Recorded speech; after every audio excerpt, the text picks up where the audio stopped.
Rebellions are built on hope. Oh, great. All right, we gotta go to our next segment where we jump into some other fandoms, and it's a world between fandoms.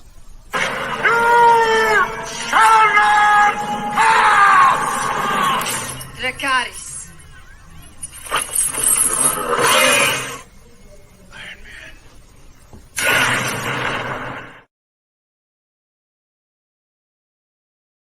A world between fandoms, so we kind of put Star Wars a little bit in the back burner for now and spend the next 10 to 20 minutes. I already added 5 minutes to the show, and we talk about other things in geek and nerd culture.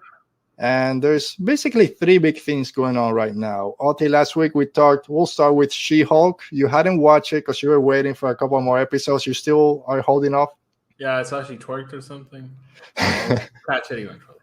All right. So, yes, that's a big controversy. It's a controversy. Okay. Oh, wait. You haven't been on Twitter recently? I've had a long, hard week, as I told you. Dude, so that's good for being away from the stupidity that is fandom People Twitter. were angry of that? So I watched it in the afternoon because She-Hulk, like I said before, I've been enjoying it, but I haven't been over the moon about it. And I still kind of feel the same way about this episode. And I'm feeling the parts that I really enjoyed about this episode was the one when she was in She-Hulk. When she was Jennifer Walters, she was great. And everything else that happened when she wasn't a She-Hulk, I enjoyed when she turned into She-Hulk. I said last week that the CGI was a lot better than in the trailers. I don't know, in this episode, and it's when she's wearing the suit, when she's in court, it just looks off. That CGI suit just doesn't work for me. Yeah, they'll only seen the first one, kind of sleep. It's a different type of MCU I'll watch show. the show. I'll 100% watch it, but I'm not dying to see it. Yeah, it's a good show. It's nothing to... let's spend 30 minutes talking about it. I see a lot of people being like, oh, it's great. It's a huge callback to those early 2000s. And I'm like, early 2000s TV was fine. Yeah, the thing for me, if this was an actual, like a lawyer courtroom show, that every episode was a new superhero that she had to defend or something, and each episode of the week, kind of a case of the week, oh yeah, that sounds great.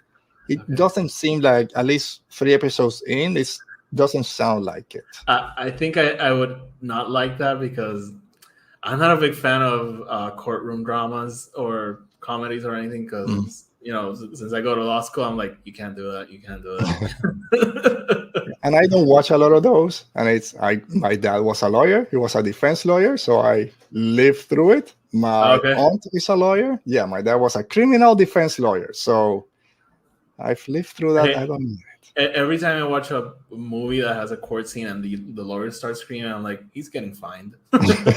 Yeah. But anyway, the controversy, because I saw someone posted on Twitter a video of her twerking with Megan Thee Stallion. I'm like, oh man, I don't know what's this, because it looked weird as She-Hulk. But then someone kind of posted, oh, if this was Deadpool, everyone would be loving it. I'm like, you're right. Sure. I don't know. Everything that Deadpool did, people enjoy. But the only thing I said, I don't know the context, so I'm not gonna talk. Kind of. Oh, you haven't seen the episode? Or? No, when I saw that clip, I haven't seen it. Dude, this is a post-credit scene.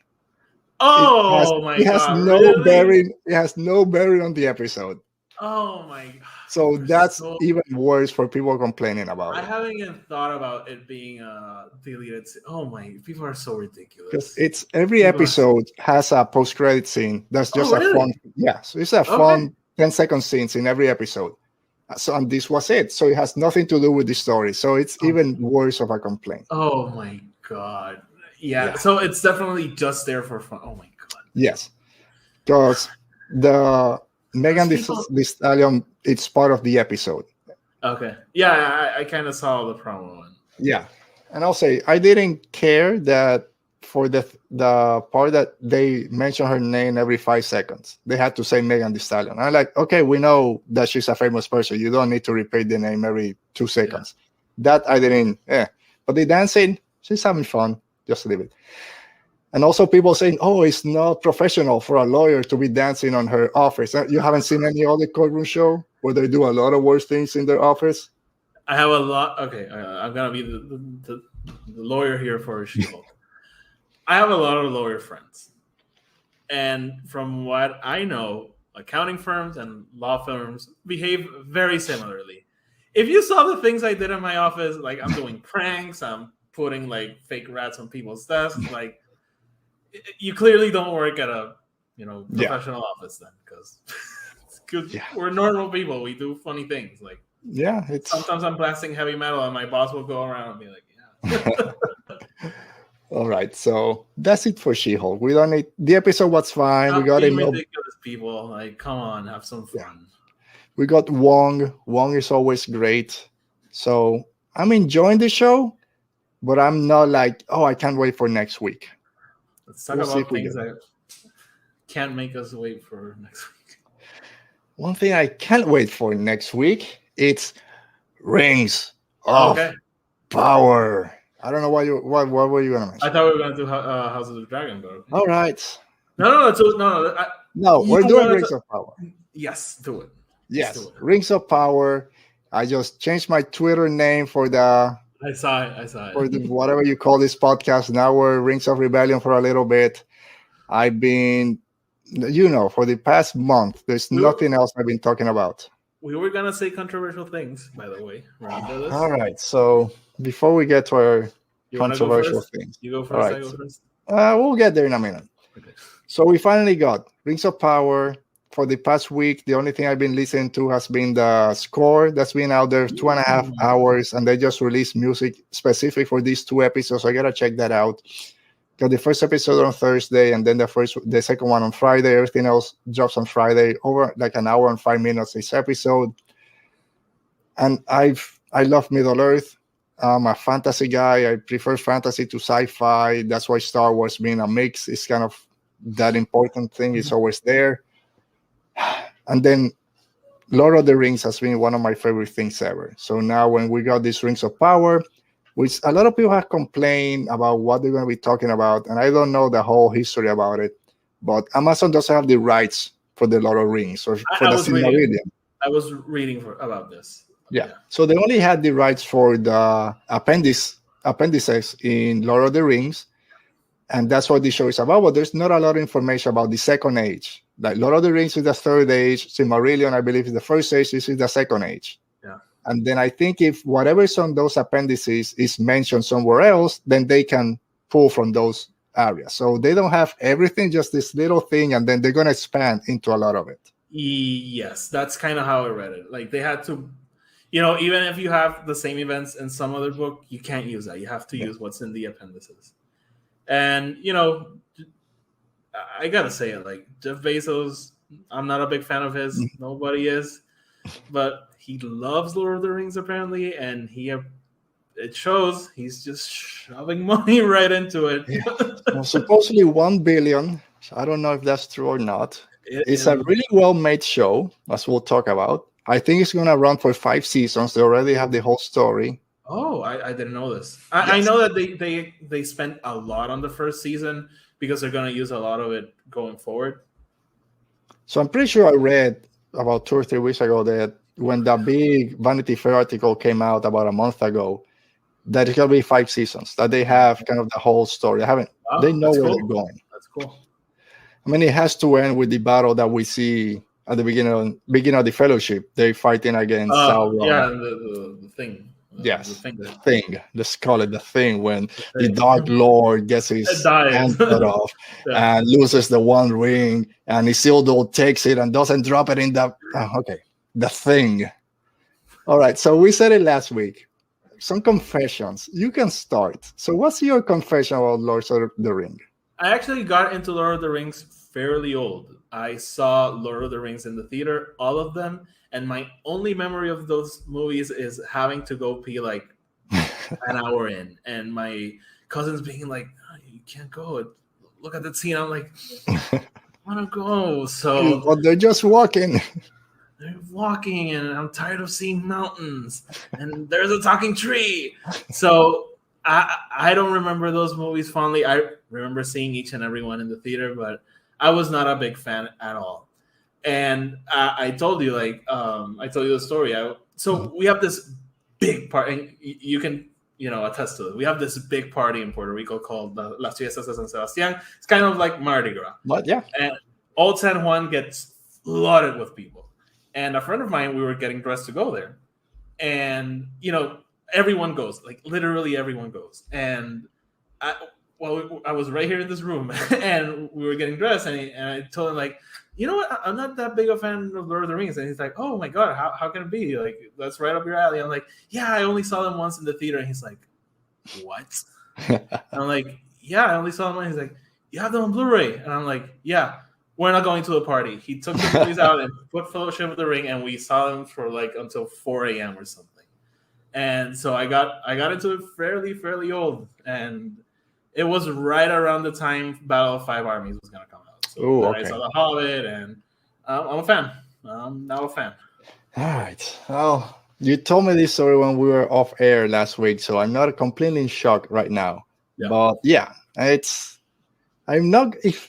don't mind if people are not fans of it, because it is a long movie, especially even the regular version is almost 3 hours. But now you just have to watch the extended editions. And I'll give my story of how I got into Lord of the Rings in a minute. Well, my confession, just to say it out there, is I'm not sure if I'm ready to. Now, you were a little bit more definitive last week. I gotta sell it for the fans. No, I don't know. I see there are new people now joining the chat. I don't know if I like Star Wars more than Lord of the Rings, or if Lord of the Rings takes the cake. Okay. I don't know if I'm ready to accept that myself. I have Star Wars tattooed all over my body. I have all my collection is Star Wars. I got a few Funko Pops for Lord of the Rings. But if I sit down to analyze it and say which trilogy is the best, talking about the original trilogy and the Lord of the Rings trilogy, and I'm told, hey, you can only pick one to watch for the rest of your life, I might go Lord of the Rings. I know. I don't know if I can accept that at this point. But the needle is falling a little bit closer to Middle Earth than it is to Tatooine or something, to a galaxy far away. There's just something about being in that world that I'm just transformed. And I think the reason is, this is how I got into Lord of the Rings. I didn't know what the hell it was. When the movie was announced, I didn't know. I remember watching on yahoomovies.com, whenever that's where we got our movie news from Yahoo. Before IMDb. Yeah. Lord of the Rings is finally coming out with a picture of Frodo there. Freaking, I can't verify what's his name. I'm blanking on it. Anyway, he's there. And I just see Lord of the Rings, and I'm thinking about River Dance and Lord of the Dance. And I know, what the hell is this that has all these big articles? I didn't know anything about it. And then I just go, oh, it's a book and whatever. Never read the book. Elijah Wood, thank you. I was going to say it's Isaiah Wood. And I'm like, I know it's not that. It's Elijah Wood. I was going to say Shia. We almost have a... So anyway, when I saw the first trailer, and then I see the shot in the Shire when they run into Merry and Pippin and they're on the road, and this is that pull out. They have the whole forest, kind of that canopy, and it pulls out, and then the leaves kind of do that tumble toward Frodo. That's when I like, oh my goodness, what's this? Because I grew up playing all these role-playing games on the Sega Master System back in the 80s. Miracle Warriors, Wise, Phantasy Star, which is you got a human, an elf, a dwarf, and a wizard. So seeing that on screen, when I watched the Fellowship of the Rings and I walked out, I felt like I'm pretty sure, well, when people say that they felt when they walked out of A New Hope for the first time, that's how I felt. Like, I didn't know this was possible, seeing something like this. And I think that's why I kind of find it difficult to say right now which way I would lean between Star Wars and Lord of the Rings. I do a Star Wars podcast, so that kind of maybe puts it a little bit. But now with Rings of Power, we'll see. So that's my confession. I don't know.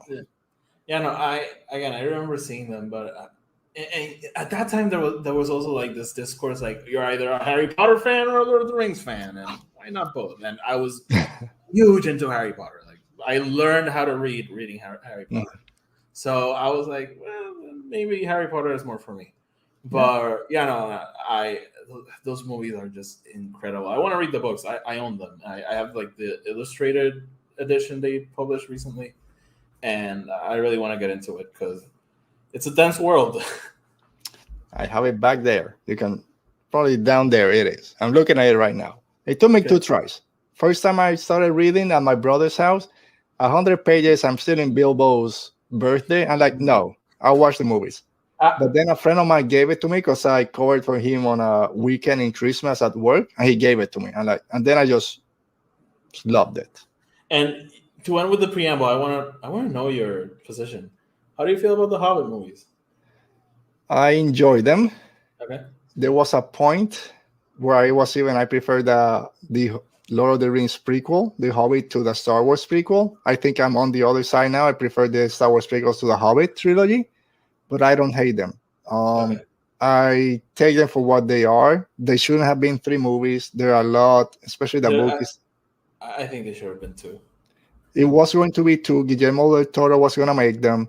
Then it was going to be like Hobbit and There and Back Again, I think. Yeah. And then it kept getting delayed, and he couldn't wait anymore. So he bounced. And then they brought Peter Jackson, who didn't have time to start from scratch. He had to go with all the pre-production stuff that Guillermo had done.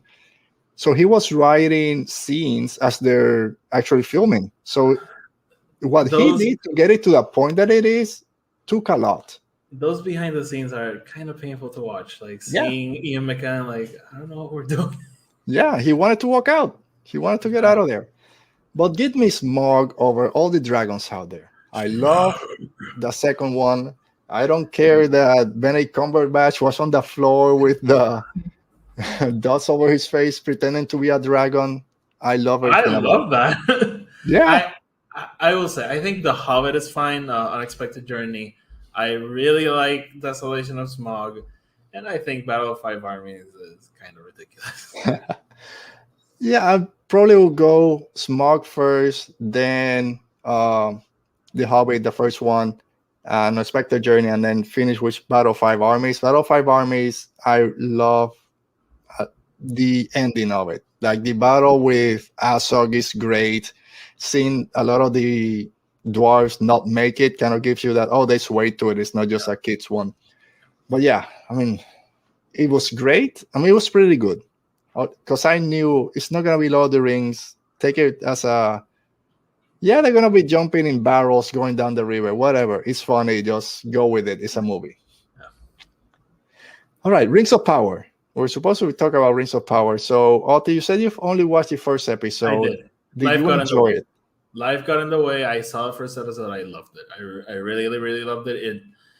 It felt like watching a Lord of the Rings movie. It starts with Galadriel narrating and seeing the world, all the mountains, saying, hey, we went to the place. And it had me. It really had me. I'm interested. I do think it didn't do a great job setting everything up. Because I like it when a pilot just like, this is what the show is. Like, of course, it's not going to tell you everything that's going to happen, but it's very clear, like, this is what the show is going to be. And I think this was a little bit more ambiguous. I think on Galadriel's side, definitely we know what her story is going to be. But the other characters, I was a little bit like, okay. But overall, I really liked it. As I told you, like, visually, it's stunning to watch. Yeah, and the I love this premiere. You're in Middle Earth. The landscape, the music, the visual, everything works perfectly. Being able to put the musical score now with the visuals is even better. I love the intro, like you said, with Galadriel kind of narrating first as a younger elf in Valinor, and then we jump to the battle against Morgoth. I just love the names. I love hearing people that can actually speak Elvish kind of say those names. And every time they say Morgoth and Valinor and all these things, I'm like, I love everything. And then Sauron, seeing Sauron in Seeing that. Sauron was great. Oh man, when is he coming? I know this is gonna be for the season 5 that we see him, but oh man, that was so awesome. And I think I agree that it didn't do the best job setting everything up. Like, for example, House of the Dragon, I think did a better job in that sense in the first episode. But I think it did enough to kind of start pushing the main story forward.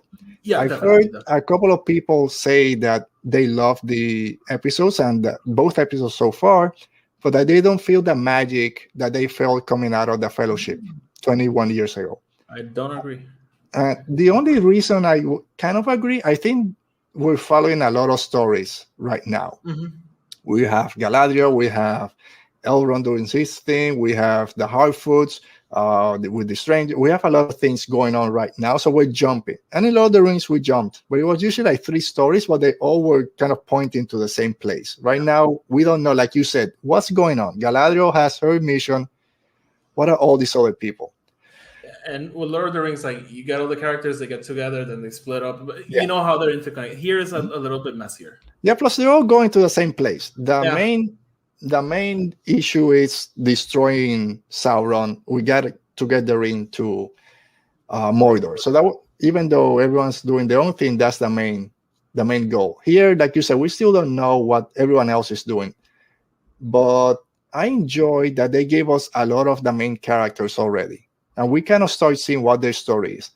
But my reasoning for some, maybe, again, I don't know the reason, for some people not feeling that magic, Lord of the Rings, we were basically following, why do we love Luke Skywalker? Because he was the farm boy that wanted more out of his life and save the universe. Why do we like all these characters that are not Jedi, are not Sith? Why do we like Cassian Andor? Because he's a regular human being that's going above to do the good thing.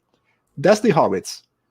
The Hobbits have, same as the Ewoks and all that, the Hobbits have no place in this war, but we connect to them because that's us. And that's what we love and went in that journey. Here we're following established warriors already halfway on their journey. So I think that's why we don't connect as quickly as we did with Lord of the Rings. For some people, I don't feel that magic. But yeah, these people already, they know what they're doing. Yeah, because, it's new, but it's also Galadriel, and it's also Elrond. So, and, even to a little bit different degree, it's also Celebrimbor. So, I do get that. Yeah. All right, so we've spent a little bit of time already, and we haven't talked too much about Rings of Power, but so give me your top 3 or 3 things that you enjoyed about that first episode. I love the prologue. Like, I knew that she was gonna say Middle Earth, but the middle we moved to Middle Earth. I'm like, I love the maps. I love that they show you. Oh yes, I love that. Give me a good map. We'll talk about maps pretty soon. But I love that. I love Elrond writing poetry. I mean, like bones. And I love Galadriel. I love Kate Blanchett, so I knew I was gonna love her now. So she's cool.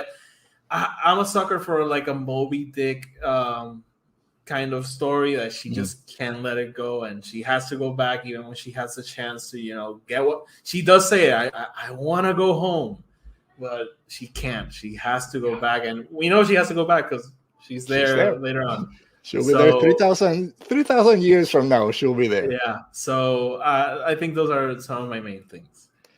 So you mentioned Elrond, you mentioned Galadriel. I love Elrond in general, but I love his relationship with Galadriel. Because I love that he just says it. What are you gonna do if this is not what's going on? You're gonna keep going. How many people are you gonna let die to have them statues built for them? There's a point you have to let go. So I love that someone pushed that moment. He goes like, how many more statues? So I love Elrond, and when he's writing this poetry, and you don't know what the hell it's for, and it's for the king. So it's the speech writer for the king, for Gil-galad. I love Elrond. And I know you haven't watched the second episode, but we get Durin. We go to Khazad Dûm. Elrond's relationship with Durin and with Disa, heart love it. So I love Elrond and the relationship he's already establishing with these characters. Arondir. I'm not just saying it because it's played by a Puerto Rican actor, Ismael Cruz Cordova, which also had he played Queen in Mando season 1.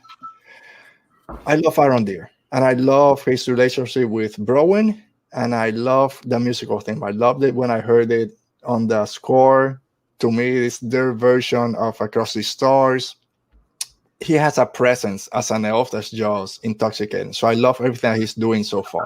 I love that speech. I've said it in every way but words. I'm like, you're a poet. Oh, man, yes. And you're like, just say the words. I know what you mean, but say it.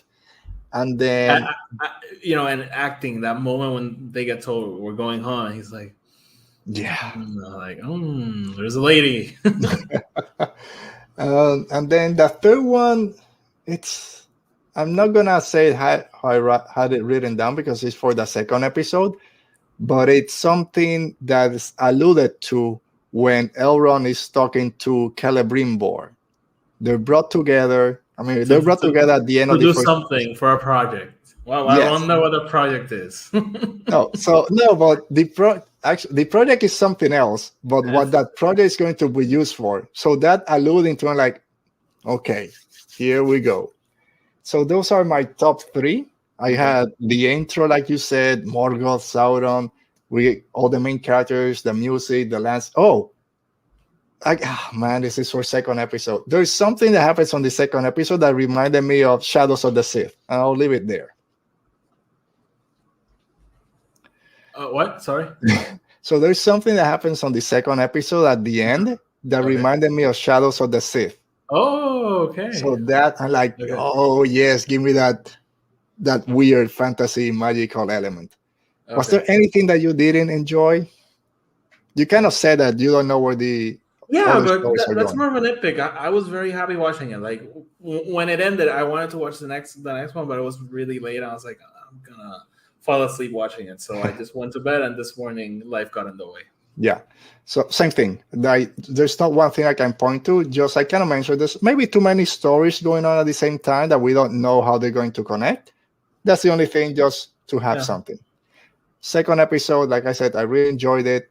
Kind of prefer the first one a little bit more, but we get more with Arondir, with Browen. Like I said, we go to Khazad Dûn, Durin. Again, Durin and Elrond are great. And more with Celebrimbor. We hear about the Silmarils, and there's a lot of backstory that if you know some of the lore, you kind of, I kind of know a little bit what's going on. Rings of Power, dude. I can't wait. Next Friday can come soon. Man, I loved it. Yeah. All right, so let's finish up talking about the other big fantasy show out there. Please don't compare them. They're very different. They're very different. Very different. So take that as I understand the urge to do so, but let's be honest. House of the Dragon, Lord, Game of Thrones, they're more like political thrillers. They're not about this fantasy story about, like, it kind of feels about our world more than Lord of the Rings. Yeah, so House of the Dragons has a lot of dragons that came into play this week. But before we jump in, we talked about the intro in Rings of Power. Dude, seeing the eagles fighting the fell beasts, oh my goodness. Yes. That was something. Yes. House of the Dragons, second episode dropped last Sunday. In less than 24 hours, we'll get the next one, or in about 26 hours. It drops at 9 p.m. Still enjoying it? Pretty good second episode, right? It was a great second episode. It reminds me a lot of those first 3 seasons of Game of Thrones, which I think are just perfect. It was a great episode. I was telling a friend, like, it's not action packed. It's very much Game of Thrones. A lot of people talking. I think there's a lot of scenes in these first episodes that, as the show moves on and we get some resolution to some things, we'll go back and be like, oh, that scene. So I'm very excited from what we've gotten so far. And talk about intros. Hearing that theme again, I felt like I was watching a Star Wars movie. I got happy. I was like, And Speaking, we talked when we did She-Hulk, talking about controversy. There was a little bit of controversy about people saying, "Oh, really? They rehashed the intro? They're lazy." I'm guessing you're not in that camp. No, I'm gonna steal this from Alden Diaz, but he mentioned something like it's like playing Empire Strikes Back and being like, well, that's lazy. Like, yeah, it's the same world. It's part of the same story. But I had no issue with it whatsoever. I had a little bit in that just because I thought we were getting something new. Okay. So we didn't get anything in the first one. Then, we're finally getting a title intro. Here we go. And it's the same one. Okay, still great. I liked not having one in the first episode because the first episode, if you really think about it, feels like a prologue to the whole story. Because even here, we got a time jump. Like, we're not continuing where we kind of are, but a couple months later. So I kind of like it not having in the first one. But so I'll tell you about comparing this and Rings of Power. Same thing happens in Rings of Power episode 2. We get an intro, which if I have to pick an intro, I prefer the House of the Dragons one, I'll say. I just love it. Felt very Targaryen, seeing the blood, the fire and blood, and all Valyria, and I really loved it. I'm loving the show, and Matt Smith, man. So give me your 3. Give me your top three things that you enjoyed. Matt Smith throwing the egg at Rhaenyra.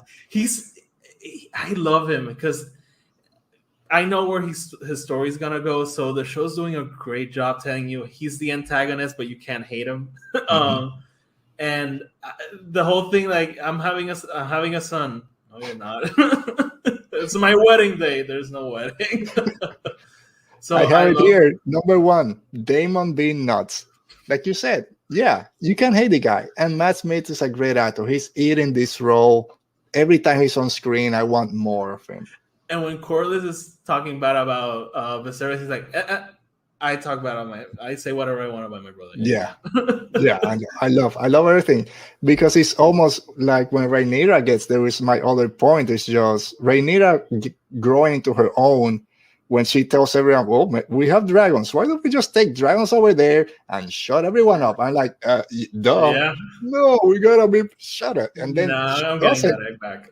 And she saves everyone without the bloodshed. But again, I just said I love people talking Elvish. I love Daemon and Rhaenyra speaking in all Valyria. And you see that there's still that love there. Yeah, they're competing for the throne, but there's something. Yeah, no, the Targaryens, they protect each other, and she says it like, if you want to be king, kill me, end it right here. And he's like, just throw you the egg. Yeah. But then they're gonna have the fight, and then what is this? I wrote it down. Where's Caraxes? His dragon just shows up. Really, you're gonna have a fight? Look who's backing me up. But then you have, Cyrax or something? Yeah. She could do. Oh man, love all that. Which, by the way, he stole the dragon too.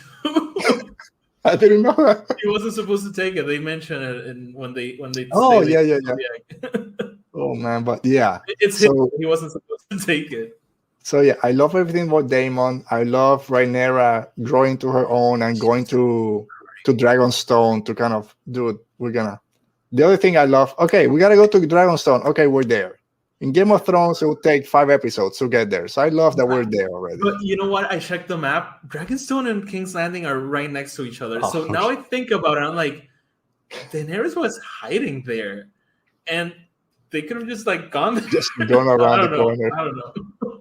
All right. Anything else you loved about this episode? I love the conversation of Rhaenyra and Viserys in the table. He does say I'd rather go into combat than talk with my 15-year-old daughter. And the conversation of Rhaenyra and Rhaenyra and Rhaenys Targaryen, her aunt something. That was awesome. And she's like, "Oh, they rejected a women queen before," and she's like, "No, they rejected you." Yeah. I'm on her side. I'm like, old woman, don't be bitter that you didn't get picked to be queen, okay? Just shut up. You're selling your daughter. And that's where I go to points that I didn't like. We talked last week, is Mon Mothma going to be married at 16? That's weird. Hey, you want to marry my 12-year-old daughter? Oh, don't worry. You don't have to have relations till she's 14. I'm like, dude, no. I get it. It's problematic, but I really like Viserys being like, this is weird. Well, then he went with Alicent, which was what 14. It's like, Yeah. it's still weird. But there's gonna be a time come and we're gonna see her get older, at least. No one. Anyway, it was. I could have done without because the poor actress looks like 8. No, she's extremely young, but I do think the show portrayed it as it is, as extremely uncomfortable. Yes. That scene with them walk, it was horrific. Oh man, it was bad. And you see he's not comfortable with this. He's not comfortable. I'll say I was on Viserys' case last week saying I don't like this actor, he kind of pulling me out. And he's good. Warming up. He did a better job this week, and I'm kind of, and when he gets angry, like, oh, get my drag or get some boats, I'm going to get my egg bag. Like, okay, here we go. Get angry. I just want to say, like, I'm terrified for him because he's a little bit Ned Stark, and we know what happens to men, like, noble men. They don't last long. Yeah. All right. That finger. Yes, I'm very interested for tomorrow's episode. I knew from the first episode that the Hand of the King was throwing his daughter to him. Was really obvious. Go get that dress. Yeah. So I still don't have a read on him. I want to know what he wants. I liked him at the beginning of the first episode, but the more it goes, I'm like, dude, oh hands, you're like Littlefinger. I don't like you. You're slimy.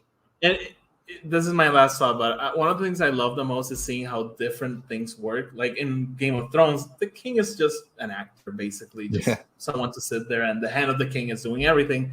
This doesn't seem to be the case here, but it kind of seems to be what Otto wants. He wants to be like the one with the influence, manipulating the king, and he's kind of doing it. And I think he's taking advantage of the kind of person Viserys is. Yeah, and now with Alicent being queen, it's like he has an extra kind of incentive there. Yeah. But all in all, season is going great. Very excited for the next episode. Stay for Rings of Power. Can't believe that we're in a 5-day or 6-day time span. We get both of these shows. Plus, we have Andor in a couple of weeks. Hoping She-Hulk kind of picks up a little bit for my taste. But apart from that, everything else in fun. And in D23, there's some rumors out there of actors that are gonna sign with the MCU. Not gonna expect anything. No, I don't. But if that gets announced, it's like, MCU is gonna. Anyway, so next week we'll break down whatever happens or doesn't happen in Disney Plus Day. D23 will be going on. It's Friday, Saturday, Sunday. No idea when they're going to do Star Wars, if they even talk about Star Wars. Hopefully before 5 p.m. on Saturday, and we can talk about it. Yeah. All right, Oti, anything else before we sign out? Everything's down below in the descriptions. I'm Oti. I'm always here, and just follow me, whatever it says. He's there. We tried kicking him out. We can't anymore. We'll be here next week, as always, guys. Thanks for joining us. Oti's gone. He's back. Get used to it. We'll be here next week. And then the week afterwards is the big original sequel trilogy trivia challenge, where we will have our final finalists before our big main Star Wars trivia. So make sure to tune in for that one. See us next week. Everyone have a good weekend, good holiday weekend. Be careful out there as you travel also. But stay safe. Be safe. Watch Rings of Power. Watch everything. Star Wars, may the Force be with you.